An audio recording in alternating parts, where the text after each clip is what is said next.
Hello साथियों, नमस्कार। मैं हूं बजरंगी लाल। आप देख रहे हैं बजरंगी लाल यूपी पीसीएल चैनल को। तो ये जो वीडियो है ये उन साथियों के लिए है जो सेलेक्ट हुए हैं। अब उन वाले साथियों तो फिर दुखी होंगे यार, और फालतू फालतू कमेंट करेंगे। फालतू फालतू नहीं, उनकी भी कमेंट ज्ञानवर्धक होंगी कि आप जो अनसेलेक्टेड स्टूडेंट है उनके लिए वीडियो नहीं बनाते। तो बस एक दो दिन और पेशेंस रखिए। मैं अब आप लोगों के लिए ही पूरी तरह से डेडिकेटेड हूँ। बीच में चूंकि होली की छुट्टियां थी तो इस कारण आपका कंटेंट तैयार कर लिया है और अब निरंतर आपके लिए वीडियो आती रहेंगी। ठीक है। दूसरा, जो सेलेक्ट भाई हो गए हैं वो लोग होली की छुट्टियां बिता चुके होंगे। बहुत सारे भाई कह रहे थे कि होली हो जाने दो उसके बाद ज्वाइन करेंगे। तो अब सब लोग, भैया नौकरी मिल गई है, जाके चुपचाप ज्वाइन करो और अच्छे से एंजॉय करो लाइफ को। और विभाग का सहयोग करो, अपने घर वालों का अपना भी सहयोग करो और अपनी स्किल्स को बढ़ाओ। यूपीपीसीएल की सेवा में लग जाओ। हाँ, तो बहुत हो गया ज्ञान। अब बताइए वीडियो किस बारे में है। तो वीडियो इस बारे में है, जो नए साथी सेलेक्ट हुए हैं उन वो पूछ रहे थे कि क्या क्या काम होता है यूपीपीसीएल में टीजी 2 के लिए। टीजी 2 कितने प्रकार के होते हैं, इन सबको लेकर, और इसका मतलब क्रम कैसे होता है, कौन एक्शन साहब किसके ऊपर होते हैं, एसडीओ साहब किसके ऊपर होते हैं, मतलब जो वरीयता क्रम है उसको लेकर ये वीडियो है, और आप कहाँ एग्जिस्ट करते हैं। ठीक है। तो ये जो वीडियो है ये उसको लेकर है। वीडियो ज़्यादा लंबा नहीं होगा, 10 से 12 15 मिनट में मैं सारी जानकारी आपको दे दूंगा कि जो टीजी 2 हैं उनको क्या क्या काम रहता है, और किन किन के आदेश की पालन करना है, उनको किन किन को नमस्ते करना है, किन किन को दुआ सलाम करना है। ये भी एक भाई का कमेंट था कि हमें किन किस से नमस्ते करना है, किस किस से क्या करना है। ठीक है। तो ये सारी जानकारी को लेकर वीडियो है। देखो, बहुत मेहनत लगी है इस पीपीटी को बनाने में। ठीक है। तो देख लेना हिसाब से, और आप कहेंगे तो मैं इसकी पीडीएफ इसी वीडियो के कमेंट बॉक्स में पहले पिन कर दूंगा। पहली कमेंट इसी की जो पीडीएफ है वो कमेंट होगी। ठीक है, परेशान ना हो। अच्छी पीडीएफ ये जो बनाई है मैंने इसकी पीपीटी, और अच्छे से समझाने का प्रयास भी करूंगा। तो कैसी लगी वीडियो ये ज़रूर बताएं कमेंट करके। ठीक है। पहले ही बता दे रहा हूँ, फिर बाद में जब मैं वीडियो ऑफ करता हूँ तो मुझे ध्यान नहीं रहता। सबसे पहले जान लेंगे विभाग के बारे में। जब हम विभाग ज्वाइन कर रहे हैं तो कई बार ऐसा होगा कि क्या है विभाग, मन में ही प्रश्न आएगा ये कि क्या है विभाग। तो क्या है UPPCL, Uttar Pradesh power corporation के बारे में जान लो। Uttar Pradesh power corporation limited भारतीय राज्य उत्तर प्रदेश के भीतर बिजली पारेषण और वितरण के लिए जिम्मेदार कंपनी है। हाँ भैया, ये कंपनी है, निगम है। ठीक है।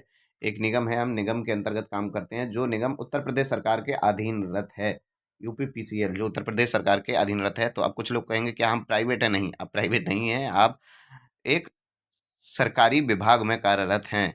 ठीक है। निगम अब उत्तर प्रदेश में रहने वाले सभी नागरिकों को विद्युत मतलब बिजली लाइट देने वाला विभाग उत्तर प्रदेश का विद्युत विभाग, जिसको अंग्रेजी में Uttar Pradesh power corporation limited कहते हैं। हाँ, ये वीडियो आपके लिए तो है ही इम्पोर्टेंट, ये उसके लिए भी वीडियो इम्पोर्टेंट है जो यूपीपीसीएल की तैयारी कर रहा है, जो टीजी 2 बनना चाहता है, या फिर जो देखना चाहता है कि टीजी 2 क्या करते हैं। कुछ लोग साथी होते हैं, पड़ोसी होते हैं, कुछ अब जो नए टीजी 2 सेलेक्ट हुए हैं उनके ससुराल वाले होंगे, या वो जानना चाहेंगे कि जो हमारे मेहमान है वो कौन से विभाग में है, क्या काम होता है, तनख्वाह कितनी होती है। ये मैं इस वीडियो में नहीं बताऊंगा। ठीक है। ये सारी चीज़ें बता दूंगा कि क्या काम होता है, क्या और क्या ये काम करते हैं, सारी चीज़ें, ये सब चीज़ें बता दूंगा। ठीक है। तो ये यहाँ पर बता दिया क्या है यूपीपीसीएल। बस जनरली इतना ही जानना है। उत्तर प्रदेश का व्यय विभाग, मतलब भारत के उत्तर प्रदेश का व्यय विभाग, जो उत्तर प्रदेश को बिजली मतलब विद्युत देने का काम करता है, बिजली देने के बदले उनसे पैसे मतलब उसका बिल लेता है। ठीक है। अब वो अगली स्लाइड पर चलते हैं। हाँ देखो, हालांकि अगर मैं एमडी लेवल से, सीएमडी चीफ एमडी हिसाब से इस पीपीटी को बनाता तो पीपीटी बहुत लंबी हो जाती भैया। फ़ोन की स्क्रीन बहुत बड़ी होनी चाहिए थी, तब भी मैं नहीं समझा पाता।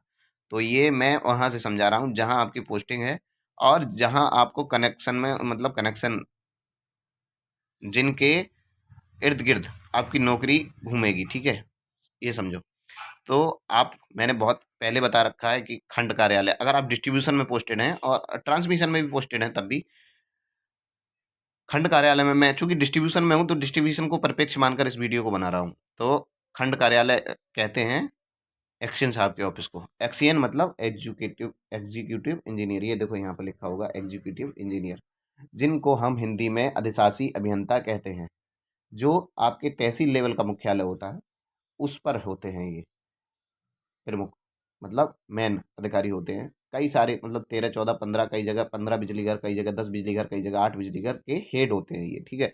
मतलब उन 8 बिजली घरों के अंतर्गत जो भी गतिविधियां होंगी उनको हैंडल करेंगे या उनको चीफ मॉनिटरिंग करेंगे हमारे एक्सचेंज साहब। एक्सचेंज साहब के अंडर कौन होते हैं? तो एक्सचेंज साहब के अंडर होते हैं 3 एसडीओ साहब। इनको हम उपखंड अधिकारी कहते हैं या इनको सहायक अभियंता भी कहा जाता है, ठीक है।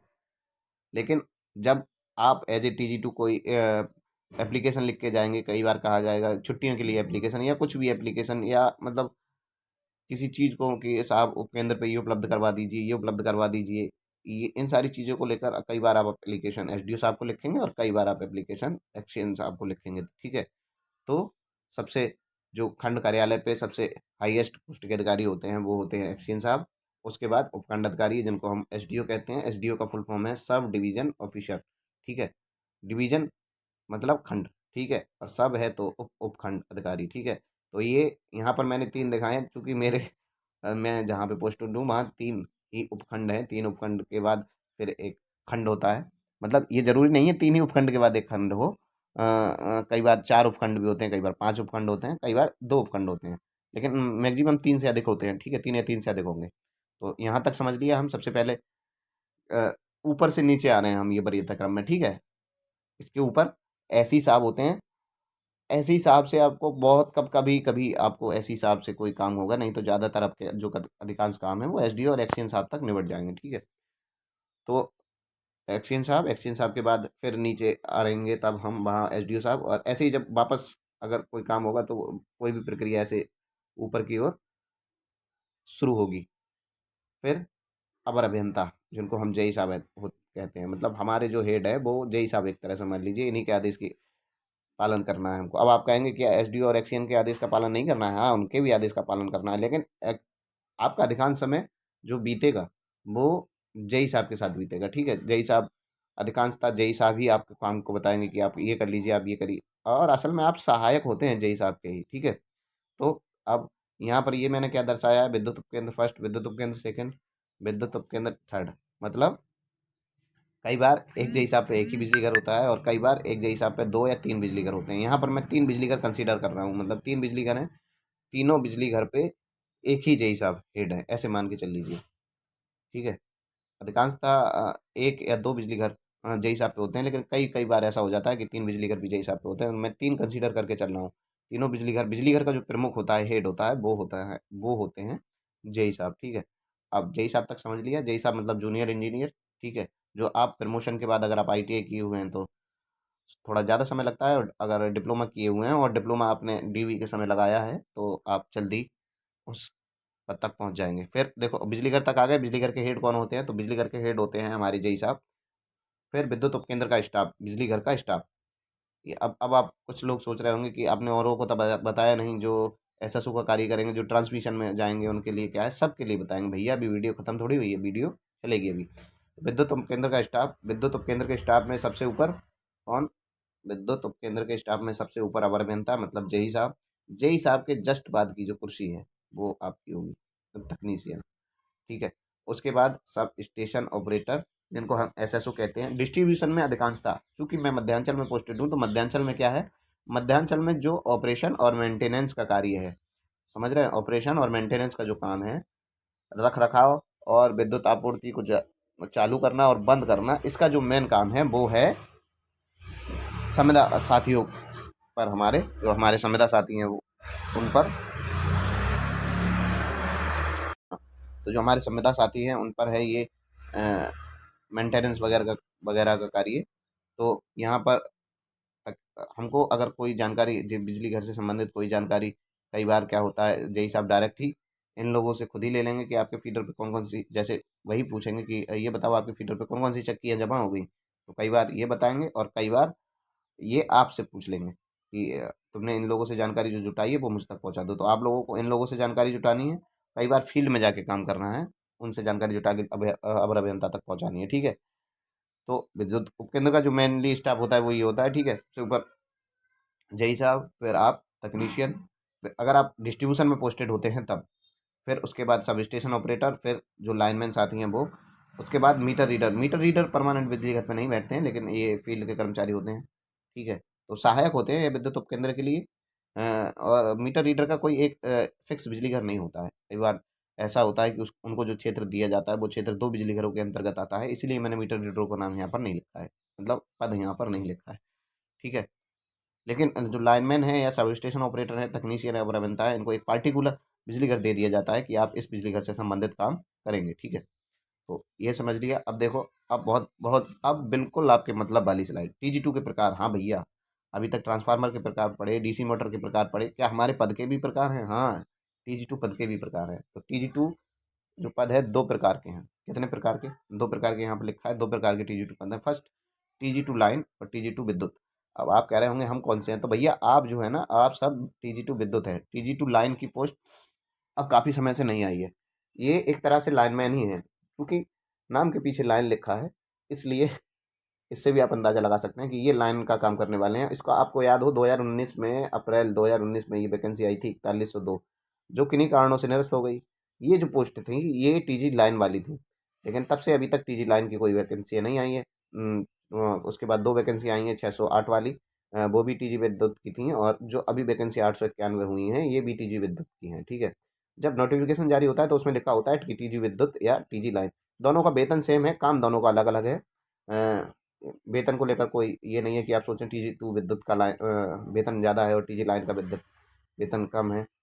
अनाउंसेंस अलाउंसेस जो हैं वो थोड़े बहुत इधर उधर मिल जाते हैं, लेकिन ये आप बिल्कुल नहीं समझें कि वेतन में ज़्यादा कोई बड़ा डिफरेंस नहीं है, ठीक है। ज़्यादातर वैकेंसियाँ अब TG विद्युत की आती हैं। तो ये समझ लिए TG2 के कितने प्रकार। अब इस विद्युत के भी कई प्रकार होते हैं। अब काम के प्रकार समझो क्या क्या प्रकार हैं। तो अगली स्लाइड की ओर चलते हैं। देखो, अब देखो TG जो विद्युत है, उन तकनीशियन विद्युत के कितने प्रकार हैं। देखो, इनके 3 प्रकार हैं, मतलब इनके काम के प्रकार बता रहा हूँ। देखो, कई बार ऐसा है कि आपको SSO का काम दिया जाएगा।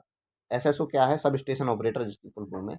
बिजली घर पर मैं उसको लेकर एक वीडियो बना दूंगा। बिजली घर पे जैसे कई बार आपने देखा होगा कि आपके गली मोहल्ले में कोई तार टूट गया तो आप फोन करते हैं कि इस एरिया की बिजली बंद कर दीजिए। तो जो बिजली बंद करने और बिजली लगाने का काम है, समझ रहे हो, मतलब फीडर ऑन करने और फीडर ऑफ करने का जो काम है, वो SSO साहब करते हैं।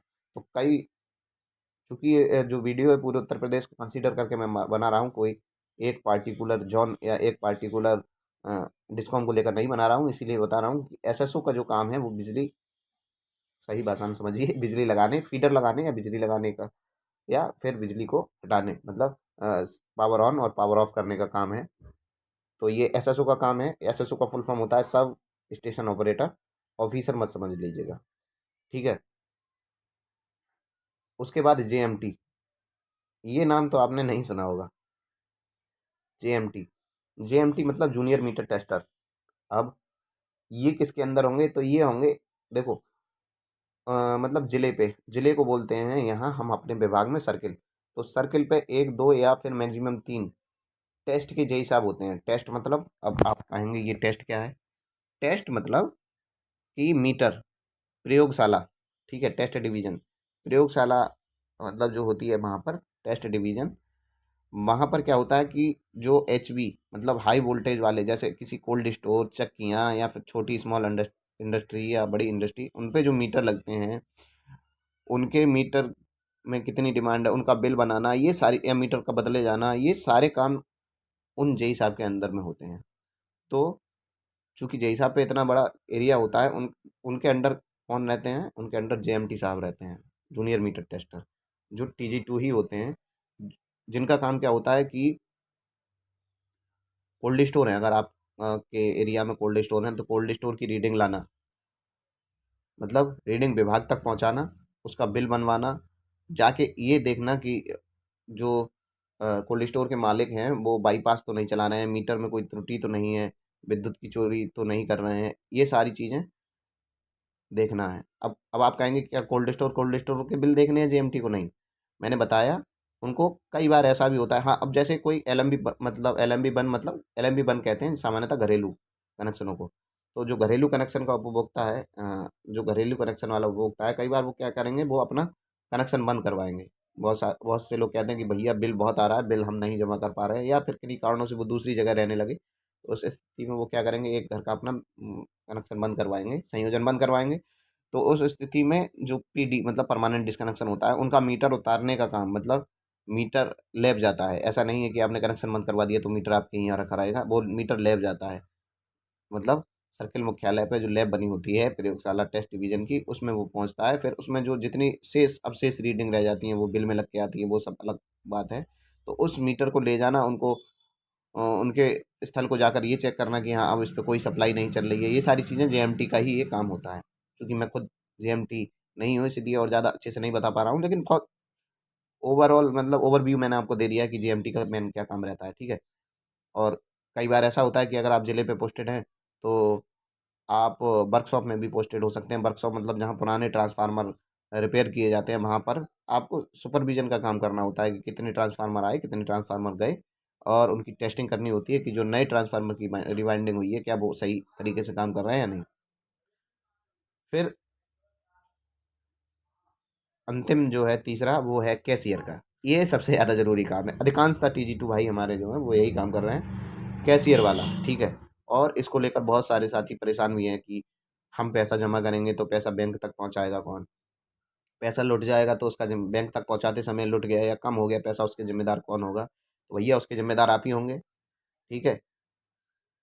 हाँ, तो तीनों जो प्रकार थे वो मैंने बता दिए। कैशियर का क्या काम रहता है? कैशियर मतलब जो बिल जमा होता है, जब हम लोगों को एनर्जी देंगे, ऊर्जा देंगे, तो वो बिल भी जमा करेंगे। कई बार वो साइबर कैफ़े से बिल जमा करते हैं, और अधिकांशतः उपभोक्ता विश्वास करता है विभागीय काउंटर पे। तो बिजली घर पे एक काउंटर लगाया जाता है, मतलब, ठीक है। तो वहाँ पर अब वहाँ हम किसी को भी नहीं बिठा सकते, कोई भी आदमी आके बैठ जाए और वो फ्रॉड करने लगे या कुछ भी, तो वहाँ एक जिम्मेदार आदमी को बैठाते हैं। जैसे कई बहुत बहुत पैसा आता है, OTS में तो बहुत ही ज़्यादा पैसा आता है, जब वन टाइम सेटलमेंट स्कीम जो एक मुश्त समाधान योजना चलती है तब तो बहुत ज़्यादा पैसा आता है। तो उसके लिए हम क्या करते हैं, मतलब एक कैशियर भाई हमेशा के लिए परमानेंट नियुक्त किए जाते हैं बिजली घर पर, ठीक है। तो ये जो कैशियर का काम है, सब काम भैया आप अब आपको गवर्नमेंट जिम्मेदारी मिल गई है, मतलब गवर्नमेंट नौकरी मिल गई है तो जिम्मेदारी तो होगी। कई साथी परेशान थे कि सर कैशियर का जो काम है काफ़ी रिस्क भरा है, रिस्क भरे तीनों काम है, ठीक है। और जिम्मेदारी भरे हैं, रिस्क मत मानिए इनको। वीडियो कैसी लगी ये ज़रूर बताइएगा। मैं देख लेता हूँ लास्ट में कोई स्लाइड तो नहीं बची है। हाँ, स्लाइड हो गई है कंप्लीट। मेरे द्वारा दी जानकारी, ये जो दी गई जानकारी है कैसी लगी आपको ज़रूर बताइए। और कोई भी प्रश्न मन में अगर उठ रहा हो तो उसको लेकर ये बताते रहिएगा। आप लगातार वीडियो आती रहेंगी, इनको लेकर परेशान मत होइए कि सर यूट्यूब छोड़ रहे हैं या कुछ भी। बाकी मिलता रहूँगा मैं इसी प्रकार की और वीडियो में। वीडियो कैसी लगी या वीडियो में कुछ सुधार करना हो और कुछ भी बताना हो तो वो ज़रूर बताइएगा, ठीक है। मिलते रहेंगे इसी प्रकार की और वीडियो में, तब के लिए जय हिंद, जय भारत, इनकलाब जिंदाबाद।